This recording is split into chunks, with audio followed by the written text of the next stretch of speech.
예, 시청자 여러분 안녕하십니까. 허진 대사님의 용쟁호투 시간입니다. 자, 지금 이 우리가 살아가고 있는 현 세계의 체제는 도대체 뭐냐? 이제 이런 부분에 대해서 이제 이야기를 해야 되는데요. 네. 제가 봤을 때 이 세계적인 그 역사학자들도 네. 잘 모르더라고요. 그 저기 소련이 망했을 때 네. 프란시스 후쿠야마입니까? 프란시스 후쿠야마. 그 사람이 역사의 종언이다. 네. 이제 민주주의가 이제 이 네. 공산주의하고의 이 이데올로기 이념 투쟁에서 영원히 네. 승리했다 했는데 네. 지금 보면 네. 뭐 민주주의 자체가 상당한 위기를 맞고 있고 네. 이 민주주의가 그야말로 이게 좀 완벽한 시스템인가에 대한 지금 회의까지 나오고 있잖아요. 민주주의를 통한 독재가 지금 유행을 하고 있잖아요. 네. 그리고 지금 이제는 이 공산주의와 민주주의의 대결의 문제가 아니라 지금 또 다른 문명사적인 네. 그러니까 기술과 어떤 네. 이런 발전이 인간에게 행복을 가져주는가에 대한 지금 이런 본질적인 문제와의 싸움처럼 또 가고 있고 네. 또 환경 파괴에 대한 바이러스하고의 싸움으로 또 가는 이런 복잡한 양상이 지금 이 도전은 뭐 영원한 겁니다. 네. 네. 그 역사라는 거는 뭐 이긴 놈이 지 맘대로 쓰는 거 아닙니까? 그렇죠. 네. 근데 우리가 옛날에 제가 어릴 때 기억이 납니다. 영화를 보러 가면은 아버지가 굉장히 짜증을 냈어요. 아버지 이게 좋은 나라야 나쁜 나라야 구분을 해야 영화 이해가 쉽게 되잖아요. 네, 그렇죠. 예. 근데 그걸 자꾸 모르고 아버지는 이제 뭐 그 당시 지금 뭐 마크론 웨스턴이라든가 그다음에 소위 유로의 좀 삐딱한 영화들 보면 선악 구분이 좀 모호한 영화들이 많았어요. 자기도 잘 모르는 거예요. 이놈 나쁜 놈인지 좋은 놈인지. 근데 그런 연장선상에서 저희들이 국제정치나 어떤 외교를 갖다 자꾸 나쁜 나라 좋은 나라에 대해 구분 짓게 보게 되면은 제대로 평가를 못하게 된 경우가 많은데 물론 미국을 위시한 서구 사회가 이란이나 북한, 중국 이런 나라를 이제 깡패 국가라고 묘사를 하죠. 그 묘사 자체가 그래 틀린 건 아닙니다만 그런 나라들과 같이 관계를 엮어가는 과정에서 너무 이렇게 그 선악의 구분으로 보게 되면은 우리가 인류사 역사를 제대로 이해 못하는 경우가 많거든요. 그다음에 저희들이 일단 동맹 국가를 형성한다. 그다음에 일단 적대 관계를 만드는 한 걸 가지고 어떤 종교적인 어떤 그런 선악 개념 그거 가지고 재단을 해서는 곤란하다고 생각합니다. 결국은 지금 미국도 가만히 보면 인디안을 거의 뭐 나쁜 놈들이죠. 몰살시켜 버렸지 않습니까? 네. 추방시키고 가두고요. 네. 그게 미국 오래 전이 아니라 링컨 이후의 역사입니다. 그걸 뭐 기독교 이름을 했다니까 참 창피한 노릇이죠. 그러니까 흑인에 대해서 노예 해방을 하고 난 이후에 그러니까 미국의 1870년대부터 1900년대에 이르는 한 30년 동안 미국의 인디안에 대해서 아주 집단적인 그 인종 추방 그리고 또 이 뭡니까 가두는 이런 정책을 수행하지 않았습니까?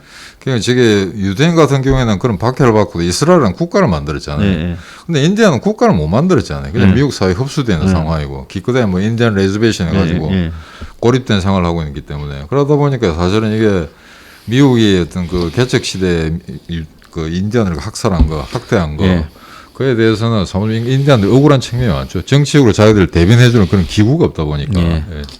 그래서 이 미국의 서부 개척사는 솔직히 우리가 영화로 보면 서부에 이 정의를 지향하는 기독교 신앙에 가득 찬 정의의 카우보이들이 만드는 나라로 이렇게 보이지만은 또 한편으로 보면 이 약자에 대한 끊임없는 학살과 그런 살육에 의한 그야말로 잔혹한 이 피해의 역사다. 지금 그렇게도 해석될 수 있지 않겠습니까? 충분히 그렇죠. 링컨 대통령이 때 남북 전쟁이 터졌는데 대개 이제 그러면 남북 그 노예 해방을 선언했기 때문에 그 북군은 좋은 놈들이고 남군은 나쁜 놈들이다 이렇게 이제 저희들이 구분을 하기 쉬운데 실제 링컨은 그랬다는 기록이 있습니다. 나는 한 번도 백인과 흑인이 동등하다고 생각해 본 적이 없다. 라는 기록이 있습니다. 근데 그 당시에 왜 남북 전쟁을 할 수밖에 없었냐면은 그 소위 말해서 자본주의를 갖다 제대로 하기 위해서는 남부에 갖고 있는 그 토지 그걸 갖다 산업화 시켜야 되는데 이게 그 대지주들이 갖고 라티fundium 제도처럼 대지주들이 갖고 있으니까 그걸 해체시키면서 북쪽에 필요한 노동력을 남쪽 흑인들 흡수해야 되는 그런 상황이었거든요. 근데 만약 그때 남군이 이겼다면 역사 거꾸로 돌아가죠. 남북 전쟁이라는 건 북군이 이김으로써 그 세계 인류 국가로 이제 발돋움할 수 있는 결정적 계기를 마련하게 됩니다. 미국이. 그래서 뭐 마이클 치미노 감독의 천국의 문 같은 걸 보면 미국의 서부 개척사가 그야말로 폭력과 강탈과 이 부패 커넥션에 의한 사실은 미국의 개발 과정이 네. 엄청난 부패 커넥션이지 않습니까? 그렇죠. 그 방금 말씀하신 그 영화 네. 2시간이 넘는 대작인데 흥행 실패했다 그러더라고요. 이걸로 이제 이 사람이 감독을 이제 이후에 그 디언트 해가지고 히트 쳤다가 이걸로 이제 이 영화계에서 거의 추방되다시피 했죠. 근데 그게 아마 동구권 이민자들이 이제 영국계 그 화이트 코케이즌한테 당하는 이런 당하는 건데 정치적으로 상당히 시사하는 바가 많았었거든요. 그렇다고 그 영화를 무슨 뭐 마크시스트 서부국이라 볼 수는 없습니다만 미국의 그러니까 이 건국 사이에 서부 개척 사이에 보여주는 거죠. 약자에 대한 강탈과 학살 이런 것들이 또 정치적인 부패 이런 것들이 다 어우러져서 미국이 오늘날 부를 이룩하게 되었다라는 부분이거든요. 그러니까 이제 미국 사람들이 자기 나라 역사를 볼 때 미국은 기회의 나라다, 뭐 처음부터 민주주의로 출발했다 이런 부분이 이게 얼마나 코미디고. 심지어 링컨의 노예 해방 100년이 지나도록 미국에서는 1960년대까지만 해도 남부에 그렇죠. 가면 진정한 해방이 아니었죠. 흑인들이 뭐 같이 밥이나 자리나 차를 타지도 어려운 이런 상황이지 않습니까? 맞습니다. 화장실도 따로 있고. 그러니까 미국이라는 나라에 대해서 미국이 서술하는 역사도 굉장히 왜곡적이잖아요. 지금도 미국에 솔직히 인종의 차별이 노골적으로는 되지 않고 있지만은 어느 인종으로 태어나는가가 미국에서 그 사람의 운명을 거의 결정하지 않습니까? 그 소장님 말씀하신 우리나라에서도 이제 강남의 부자 아들로 태어나느냐, 강북의 가난한 노동자 아들로 태어나느냐, 뭐 결정적으로 문제가 생기죠. 그래서 이게 세상이 근본적으로 불공평하고 민주주의와 자본주의가 그 모순을 해결하지 못한다라는 부분을 대중들에게 알리지 않고 민주주의와 자본주의 체제 안에서 승복하고 그리고 거기에서 열심히 사면 된다 만드는 이것도 일종의 어떻게 보면 교화예요. 저는 사회주의자가 전혀 아니지만 불평등을 덮어버리는 것은 이것도 기득권들이 만드는.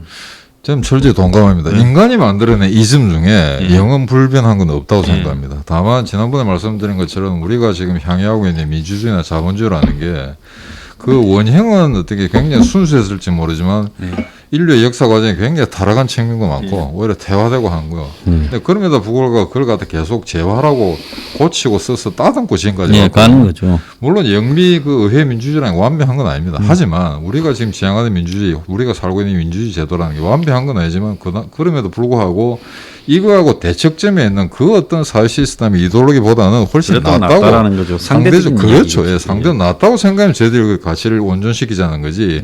이게 무슨 성경에서 말하는 절대 불변의 진리는 아닙니다. 과거에는 역사적 성자의 몫이었다면 이제는 승리한 기득권의 몫이다. 이게 이 역사를 써가는 게. 그렇죠. 지금 소장님 말씀하신 미국 역사도 그러할진데 하물며 수백 개 나라가 움직이는 지금까지 인류 역사 또는 국제정치장에서 거기서 선악 개념이라는 게 무슨 의미가 있으며 그다음 예컨대 독일에 대한 나쁜 짓을 많이 하긴 했습니다만 아마 이 사실은 별로 국내에 아는 분이 없을 겁니다. 독일 땅이 진주한 소련군이 강간만 200만 건을 합니다. 지금 공식 기록에 베를린 하나에서만 11만 명이 강간당했고요. 모녀가 동반 자살한 게 1,300명입니다. 그 수치심을 못 이겨서. 하지만 그 당한 독일 사람들 과거에 자기들이 1, 2차 세계대전을 통해서 저지른 죄가 있기 때문에 말을 못하고 소련에 대해서 그걸 사죄하라든가 그런 말 일체 하지 않습니다. 역사는 그렇게 추악한 겁니다. 자, 강대국의 흥망생쇠. 자, 이것도 결국은 누가 이제 패권을 지는가에 따라 지금 설명되는 거 아니겠습니까? 그렇죠. 패권 국가 흔히 좀 뭐 시참으로는 제국주의 국가로 저희들 설명할 수가 있는데 제 개인적으로는 참 안타까운 게 왜 나는 제국주의 국가에 태어나지 못했을까? 인생이 좀 더 재밌었을 건데 왜냐하면 역사를 배우면서 과거에 저희들이 안중근, 유관순 이런 것만 굉장히 특화해서 거의 역사의 어떤 절반 이상을 어떤 항일 독립운동에만 초점을 맞춘 그런 측면이 많이 있습니다. 저희들 어릴 때부터. 근데 그때 좀 이렇게 뺐다는 생각을 했죠. 왜 우리나라 남을 치지를 못하나? 맨날 이렇게 당하냐? 그런 또 회한이 있었는데 그래서 지금도 아마 가장 제 개인적인 꿈은 한미일 삼각 동맹을 통해서 태평양으로 진출하는 겁니다. 남북 통일하고 난 다음에. 그러면 중국, 러시아가 꼼짝을 못 하겠죠. 그런데 이런 이야기를 하면 이제 제국주의자라는 꼬리표가 붙습니다. 과거에 보면 미국이 이제 9.11 당하고 이제 이라크까지 쳤을 때 아프간까지는 좋았는데 이라크를 쳤을 때 반발을 심했죠. 그 아들 WBC가 대통령일 때 임명한 이라크 총독네 이름은 잘 모르겠네요. 행정관이라고 그래가지고 선글라스 끼고 이라크 공항에 딱 내릴 때 내가 그 모습을 보면서 저게 지금 지옥에 발을 디뎠다는 걸 알아야 될 건데 이랬는데 아니나 다를까 지금까지도 개고생을 하고 있지 않습니까? 그러니까 이라크를 해방시킨다라는 이야기가 저 사람들은 후세인 밑에서 독재를 받고 사는 게 일정하게 통제되어져서 후세인이 중동 사람들은 저런 독재를 하지 않으면 종교가 발흥을 하면 그야말로 더 혼란과 아비규환에 이르기 때문에 일정한 정도의 강압과 독재 속에서 종교를 적당히 믿고 사는 게 낫다라고 보는 게 맞았을 수가 있다는 거죠. 뭐 일면 부인하기 힘든 측면이 있습니다. 지금 이라크 사람을 잡고 후세인 때가 편했느냐, 지금 미국이 해방한 뒤에 이라크가 편했느냐 물어보면 누가 지금이 편하다 하겠습니까? 지금도 혼란스럽다. 대도하는 사람이 훨씬 많을 걸로 생각해요. 그러니까 이 패권 국가의 논리가 굉장히 좀 일방적일 수 있다는 거죠. 그래서 사실은 이 한국이라는 나라가 앞으로도 영원히 패권 국가가 될 수가 없고 우리나라의 국토나 인구 면적 이런 걸 따져봤을 때 막 이런 한계가 있습니다. 그래 따지면은 이제 영국 같은 나라, 일본 같은 나라가 일시적으로는 세계 제국으로 형성될 수 있는 그런 기반들이 있긴 있었는데 한국은 사실 뭐 지도를 놓고 보면 너무 작은 나라고요. 근데 사실은 우리가 이제 하필이면 이 옆에 나라들이 무슨 스위스나 네덜란드 이런 나라들이 아니고 미국, 일본, 중국, 러시아 이런 나라들 막강한 나라들입니다. 근데 그 속에서 우리가 어떻게 올바른 이제 국제 정치에 관한 인식을 갖고 있어야 되는가 굉장히 중요한데 사실은 이 점에 있어서도 패권 국가들의 논리라는 것들을 이해를 못하는 측면들이 많은 것 같아요. 미국이 와 저러나. 그러니까 지금 우리나라에 소위 말해서 스스로가 좌파나 진보라고 이렇게 주장한 사람들 보면은 미국의 역사를 어떻게 해석하냐면은 월남전으로부터 복귀를 하더라고요. 월남전에서 미국의 도덕적인 어떤 그 문제가 좀 발생했었고. 그러다고 해서 월남전을 가지고 미 제국주의 또는 미국이 갖고 있는 사회의 모든 속성을 갖다가 그냥 일어나시켜서 설명해버리는 그런 오류들이 굉장히 많습니다. 사실은 미국이 이변 역사를 쭉 살펴보면 전혀 그런 국가가 아닌데 국가 경영을 하다 보면은 이제 그런 실수들이 나오게 되는 거죠. 그런 인류학적 오류 같은 게 있던 쿠바 사태라든가 그다음에 이게 베트남 사태 생각할 수가 있는데 우리나라는 좀 그런 것 같아요. 특히 이제 좌파 진영의 사람들은 특정 국가나 특정 시기를 해석할 때 그걸 갖다가 이렇게 전체를 좀 봐야 되는데 아주 특확정 편향적으로 해가지고 월남전 하나 가지고 미국 사회를 전부 다 아는 것이냐. 지금 우리나라에 아마 그 80년 당시에 이영희가 쓴 뭐 전환시의 논리라든가 오로지 월남전 하나만 가지고 썼었거든요. 미국 사회를. 또 다른 거 예컨대 그냥 미국이라는 나라가 이렇게 뭐 극우나 극자 나라를 다 부수고 전 세계 민주주의를 구했다. 이런 부분 상당히 쾌쾌묵은 굉장히 꼰대 소리 같은 걸로 치부하기 마련이었습니다. 그러다 보니까 이런 편향적 문제 때문에 균형감을 잃게 되는데 사실은 미국이라는 나라가 지금까지 21세기, 20세기 전까지만 해서 쭉 보면 다른 그 영불 제국주의하고 달랐던 점이 이런 것 같습니다. 제가 보기에는. 2차 대전 이후에 1920년대, 29년, 30년대 대공황이 있었는데 그 이후에 미국은 그런 공황 없이 계속 국내적으로 번영을 해왔습니다. 지금은 전 세계 GDP 한 20% 정도밖에 안 됩니다만 미국은 1945년부터 20세기 끝날 때까지 계속해서 한 전 세계 한 4분의 1, 25% 정도의 그런 부를 계속 유지해 왔었고요.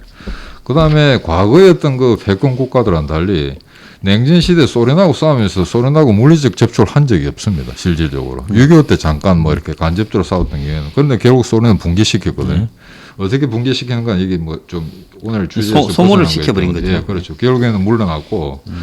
그 다음에 지금 이게 세 번째가 중요한데 소위 말해서 저희들이 갖고 있는 이제 서구 가치, 시장 경제 민주주의가 가장 중요한 축이겠죠. 그거에 근거해서 미국은 여러 가지 동맹 세력들을 규합했다는 겁니다. 지금 서유럽이나 일본이라든가 그다음 대양주 국가들. 그래서 그게 하나의 이제 가치 공동체, 이해 공동체. 근데 과연 이런 거는 유럽에도 이런 건 없었거든요. 유럽에 서로 각축을 했습니다. 걔네들이 세력 균형이란 그런 개념으로 서로가 서로를 이렇게 점령하지 못하도록 힘의 안정을 취했던 거지. 2차 대전에 미국이랑 소위 말해서 이 가치, 서구 가치, 미국이 만든 이 가치에 동참하는 나라는 다 동맹국가다. 이런 거는 전 세계 패권국들 역사에서 미국이 유일했던 것 같습니다. 굉장히 소프트한 제국주의 국가고요. 그 다음에 이제 그 당시 영국이라든가 프랑스라든가 스페인, 포르투갈 이런 나라들은 이제 아주 제3세 국가들을 가혹하게 다뤄가지고 착취의 대상으로 삼았는데 미국은 사실은 영국이나 프랑스는 직접적인 식민지 통치를 하지 않았습니다. 물론 과거에 일부 필리핀이라는 일부 국가들이 있습니다만 2차 대전 이후에는 그 나라를 다 독립시켜줬고요. 결국 대등한 관계에서 그런 국가들과 이렇게 그 경제적 공동체 유지해왔다는 거 이건 굉장히 큰 사실입니다. 로마 제국과는 비교할 수 없는 거고요. 그다음에 미국이 이제 그 세계 시대를 구축했습니다만 지금 그 이후에 경쟁들이 나타나기 시작하죠. 중국이라든가 일본, 그다음에 독일도 마찬가지입니다. 하지만 결국에는 이 자본주의 시장 경제 시스템을 유지하는 한 그런 미국에 도전하는 세력들이 그렇게 미국 자체에 적대적이지 않았다는 겁니다. 그래서 지금 이렇게 중국을 일단 너무 이렇게 온정적으로 바라보는 사람들은 결국에는 중국이라는 나라가 미국하고 대등한 위치에서 하면 경쟁을 못할 거다. 왜? 미국이 최대 상품 시장인데 지금 만약에 미국과 중국이 단교를 선택하고 무역을 안 하겠다고 하면 당장 중국이 멸망하게 됩니다. 왜? 1년 동안에 미국은 중국에다 130억 불을 파는데 중국은 거의 450억 불 내지는 500억 불을 팔거든요. 그럼 무역이 단절됐을 경우에 중국 경제는 살아남을 수 없다. 그런 측면에서 굉장히 상호의 전쟁이 많이 있습니다. 그런데 이런 상호의 전쟁 세계 시대를 만든 거는 인류 역사에서 미국이 처음이라는 겁니다. 그러니까 최근에 이제 코로나 이후에 뭐 전 세계 특히 유럽, 미국 등이 마이너스 성장을 하고 중국이 플러스 성장을 했다. 그 중국에서 못 믿습니다. 근데 뭐 영국이나 이런 데 일부 연구소가 5년 안에 중국이 미국을 따르다 저는 절대로 그런 시절은 오지 않고 지금 마인을 잡아넣고 마오타이 회사의 지분을 뺐고 그다음에 그 알리바바의 또 자회사를 강제 통합하고 지분을 뺐고 이런 일들이 공공연하게 벌어지는 중국의 사회 시스템으로는 이 자본주의를 해나가지 못한다.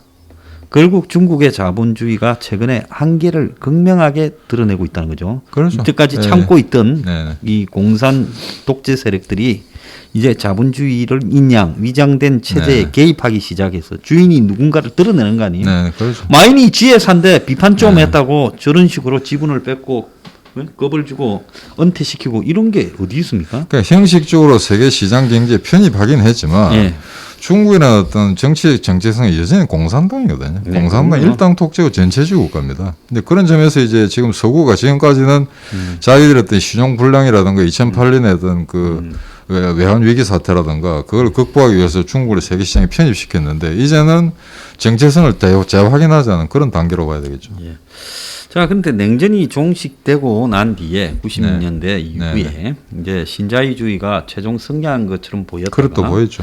지금 이제 그 금융 위기를 낳고 최근에 이제 코로나를 거치면서 이제 이 신자유주의, 글로벌주의 이것도 지금 굉장히 극명하게 2020년으로 종언을 보였다고 봐야 될 것 같습니다. 드러내지 않습니까? 그래서 제가 볼 때 앞으로 몇십 년 뒤에는 경제학 측을 좀 손해가 나더라도 어지간한 거는 자기 나라에서 만들어가 자기 나라에서 먹고 사는 게 나을 수가 있다라는 게 지금 경제학 서적이. 그래서 리카도의 뭐 비교 우위라든지 이런 것이 이제는 무시당하는 외국과의 비교 우위는 필요 없다.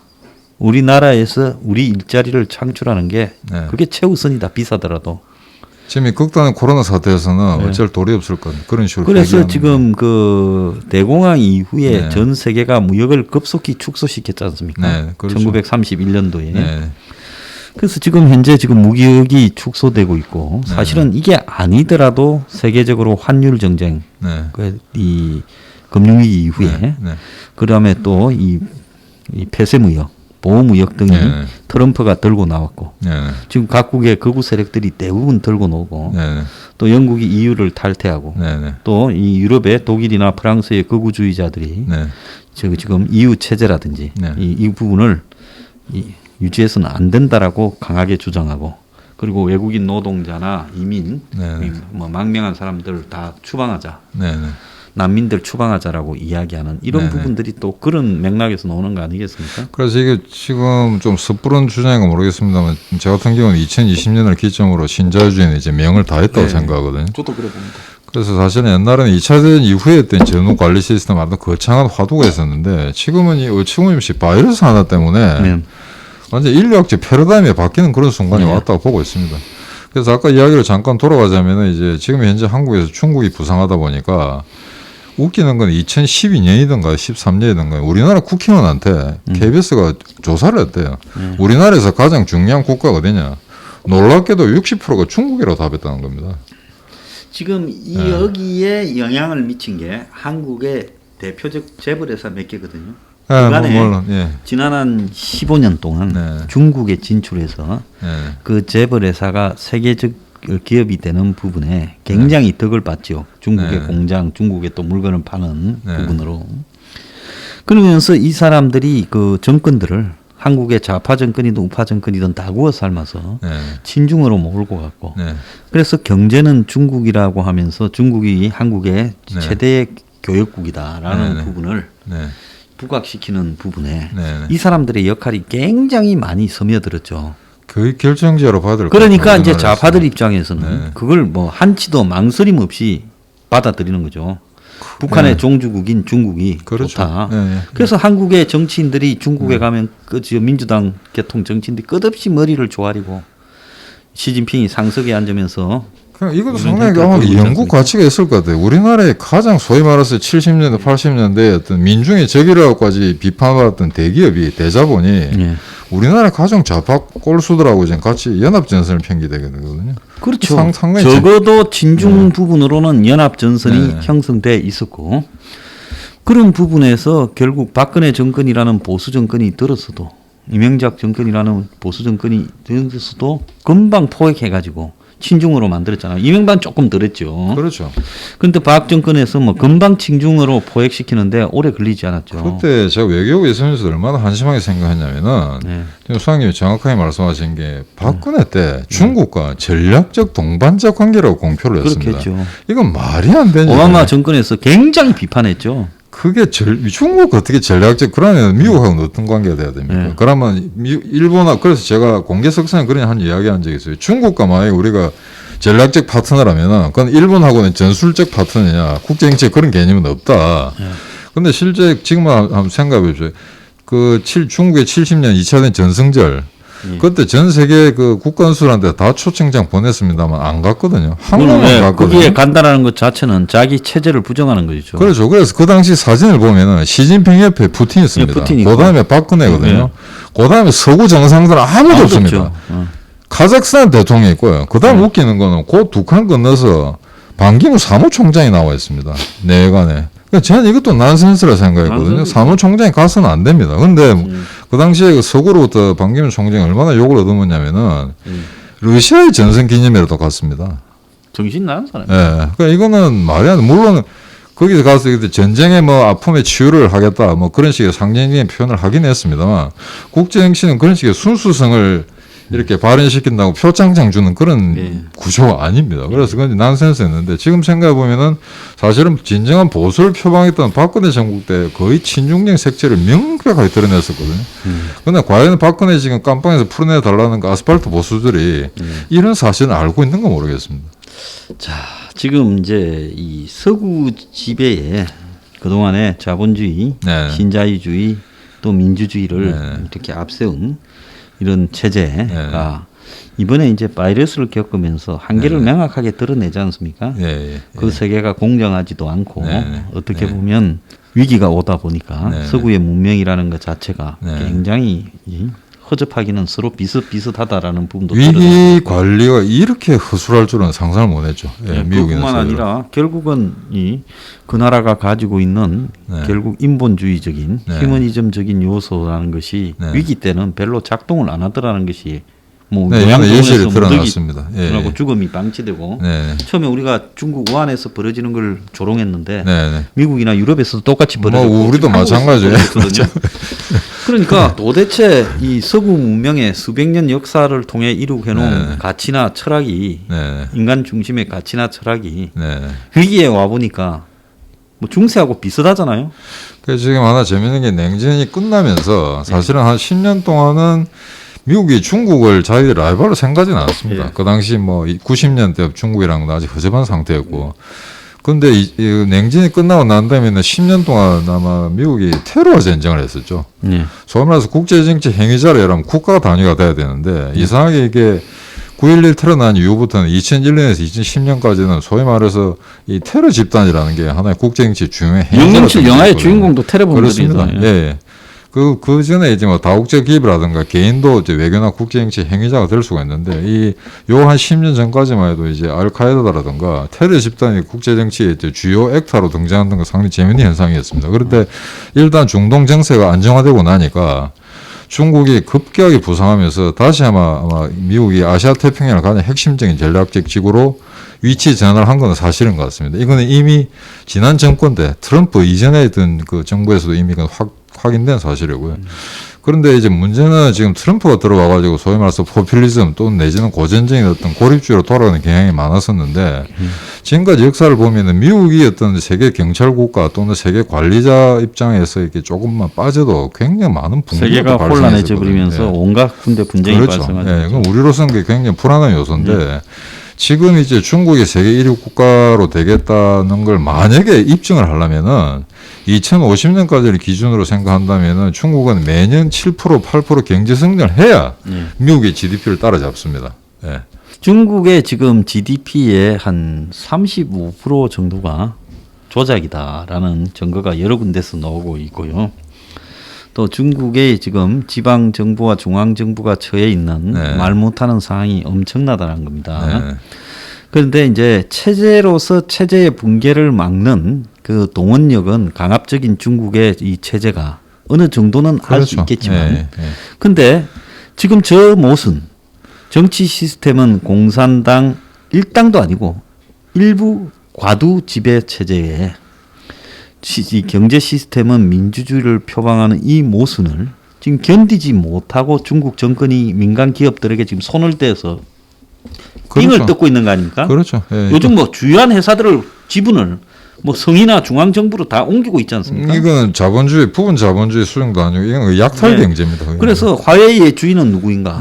뭐 알리바바의 주인은 누구인가? 그럼 중국의 최대의 통신기업과 전자상거래 기업이 도대체 주인이 누구냐? 제 친구 20년 동안 북경에서 장사했는데 비즈니스를 했는데 그 친구가 그러더라고요. 순수한 아주 엄밀한 의미에서 순수한 민간 기업은 하나도 없다는 겁니다. 중국에. 그래서 중국은 그야말로 그 일당 독재를 하면서 그 독재를 주도해가는 이 그룹들이 일종의 태자방 같은 그룹들이 중국 사회를 다 나눠서 국가의 예산을 바지를 세워서 키우고 좀 능력 있는 바지를 바지가 대외적으로 온화를 표방하고 있지만은 실제로 그 돈 됐던 이 판돈 됐던 이 독재 정권의 실세들이 자기 지분을 바지는 어느 정도 커지고 세계적인 부분에 들어가고 미국의 주식의 시장에 이렇게 상장이 되고 하면 자기들 손 못 댈 거라고 생각하지만 지금 그렇죠. 시진핑은 손을 대고 있다라는 게 지금 여실히 보이지 않습니까? 그렇죠. 예. 근데 이게 2018년에 시진핑의 황제로 등극했죠. 헌법 바꿔가지고. 그래서 저는 어떻게 생각하냐면은 어떤 국가나 어떤 그 국가 체제가 이 세계를 리드할 수 있다고 자신감을 표방할 경우에는 전부 개방 경제로 나옵니다. 민주주의를 확산시키고. 그런 게 사회적 자본이라는 거 아닙니까? 그렇죠. 그런데 중국은 사실 지금 2018년에 시진핑이 와가지고 독재로 들어갔다는 거는 제가 생각할 경우는 세계 체제를 리드할 자신을 상실했다는 겁니다. 저도 붕괴에 대한 두려움이 뭔가 국내적으로 문제가 있기 때문에 과거처럼 이제 도저히 9% 10%의 경제 성장을 유지할 수가 없다. 그거를 하면서 그냥 뜯어먹으면 되는데 지금 이제 그런 게 불가능해지니까 그렇죠. 이제 개입을 해서 그러면 더 이제 국가 체제는 움츠러 들게 마련이거든. 독재해가지고 강화. 내부. 따지고 보면 뭐 옛날에 만주의 마적단들이 지배하면서 돌아다니면서 업소들한테 삥을 뜯던 거하고 지금 비슷한 형식으로 가고 있어요. 그다음에 지금까지 소위 말해서 그 영국이나 프랑스, 미국처럼 소위 말해서 그 자본주의 발달의 원시적 축적이라는 그런 단계를 거치지 않은 나라이기 때문에 모든 게 빚으로 만드는 나라이지 않습니까? 빚 규모도 지금 보니까 뭐 너무 차이가 많이 나더라고요. 각 연구기관에서 조사한 게. 중국의 지방에 그 빈곤층에 대해서 뭐 소 주고 뭐 돼지 주고 뭐 이래가지고 빈곤층이 빈곤에 벗어났다고 1억 명이 빈곤에 벗어났다고 발표한 중국의 통계가 전부 거짓이라고 어젠가 신문에 나왔잖아요. 얼마 전에 그 미국에서 미국 방송 어느 방송국인가 모르겠습니다. 65명의 세계 그 경제 석학한테 물었대요. 중국의 통계를 믿느냐고. 65명 중에 한 사람도 안 믿는다고 이야기했습니다. 그런데 한국만 제일 열심히 믿어요. 그다음에 또 웃기는 거는 전 세계에 경제 성장 있지 않습니까? 그게 보면 그 영국 기관마다 조금씩 오차가 나긴 하는데 미국, 독일, 일본 같은 경우는 대개 뭐 0점 몇 정도입니다. 또는 뭐 많아야 한 1% 2% 왔다 갔다 하는데 중국은 IMF 그다음에 미국 CIA 각 연구기관들이 조사한 게 20%의 차이가 납니다. 그러니까 이게 객관적 통계 자료가 없다는 거거든요. 근데 왜 이게 객관적일 수 없냐는 거는 이미 냉전 시대 소련은 계속 70년 동안 통계를 속여왔거든요. 그러니까 자기들이 망하는 걸 몰랐던 겁니다. 예. 그런 현상이 지금 중국에 도래했다고 보고 있거든요. 물론 지금 외향적으로 군사를 흔들린다든가 조만간 미국을 앞지를 수 있다고 이야기하는데 여기서 하나 지금 저희가 조금 조심해야 될 거는 미국 국민이 얼마 전에 보니까 한 70% 정도가 과거처럼 이렇게 자꾸 너무 정력적으로 개입해서는 안 된다. 국제 문제에. 우리가 100년 동안 쓸 천연가스가 있고 200년 동안 쓸 셰일가스가 있다. 그런데 왜 우리가 젊은 애들을 갖다 전장에 내몰면서 세계체를 리드해야 되느냐. 이렇게 생각하는 국민의 한 70% 된다는 겁니다. 미국의 성향이 전체가 국민적 성향이 대외 개입을 자제하고 그렇죠. 우리가 폐쇄적으로 그냥 살아가자 이렇게 지금 보이고 있죠. 그래서 이게 만약에 트럼프가 재선됐다 할 경우에 트럼프가 원래 가지고 있던 포퓰리즘 성향하고 이런 소위 말해서 희귀꼬모리 그런 성향이 결부가 된다면은 그럼 저희들이 살고 있는 세계 체제는 굉장히 불안해질 거고 혼란해서 이제 누군가가 센 놈이 틀어먹고 그렇죠. 국지적 분쟁이 그냥 난무하면서 결국은 미국에도 엄청난 피해로 가게 되겠죠. 그렇죠. 그때 되면 정말 미국이 중국이 컨트롤할 수 없을 정도로 헤게몬을 장악해가지고 미국이 경쟁자로 들어섰을 경우에 그때는 아마 세계 체제 관리는 굉장히 힘들어질 겁니다. 그러니까 미국이 지금 포퓰리즘으로 미국 내부의 서민들의 생활이 어려워지면서 고립주의, 전통적 고립주의, 또 자국 우선주의로 가지만은 미국이란 나라가 짊어진 숙명이 세계가 편안해야 미국도 발전한다. 그 부분도 또 잊어서는 안 될 것 같습니다. 그래서 지금 어찌 보면 그런 측면에서라도 바이든이 좀 더 그 미국의 고전적인 가치를 중심으로 서구 열강들 그다음에 같은 동맹 국가를 규합을 해서 과거에 소위 말해서 우리가 갖고 있던 가치를 공유하는 그 like-minded state 이런 나라에 좀 더 결속을 공고히 하면서 그런 중국이나 북한, 기타 이란과 이런 로그 컨트리들이 이렇게 준동하는 걸 이렇게 집단적으로 막아야 될 그런 처지거든요. 그런 점에서는 바이든 정부한테 기대하는 게 굉장히 많습니다만 과연 지금처럼 이렇게 노골적으로 이렇게 친중 성향을 보이는 한국 정부가 과연 미국이 그런 과거의 헤게모니를 갖다가 되찾겠다라고 나서가지고 한국을 일원으로 넣어주겠다고 했는데 우리가 거부할 경우에 과연 우리의 존재는 어떻게 될 것인지 그래야 될 때가가 만만치 않을 거라 보고 있습니다. 자, 오늘 2분 여기서 마치겠습니다.